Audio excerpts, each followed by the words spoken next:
एक छोटा सा गांव था।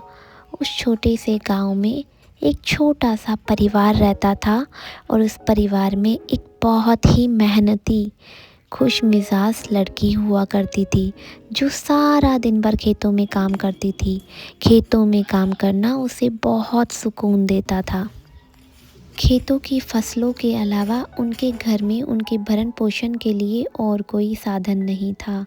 वो हमेशा हंसती खेलती सारा दिन खेतों में निकाल देती थी।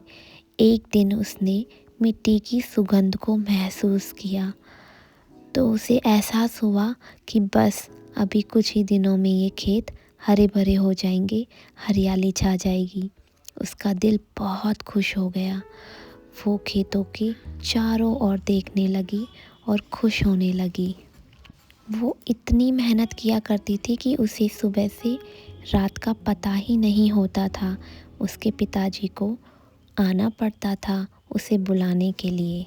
जैसे ही उसके पिताजी बुलाने आते तो वो पिताजी को ही डांट देती थी और बोलती थी कि जाइए, मुझे काम करना है। कब रात से उसकी सुबह हो जाती थी उसको पता ही नहीं चलता था।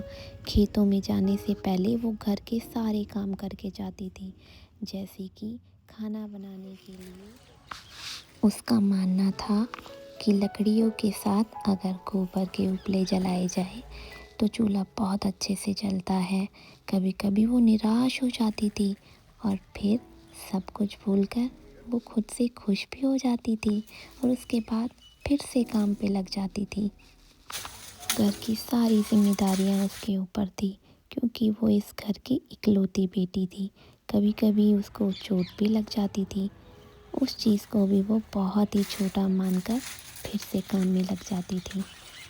इस तरह उसका जीवन सारा दिन काम में जाता था। कब सुबह से रात हो जाती थी और कब रात से सुबह, उसको कुछ पता नहीं होता था। इस कहानी से यही शिक्षा मिलती है कि हमें जो भी काम सुकून दे उसे करते रहना चाहिए और हमेशा मेहनत करते रहना चाहिए और अपनों का साथ कभी भी नहीं छोड़ना चाहिए, चाहे कैसी भी परिस्थिति।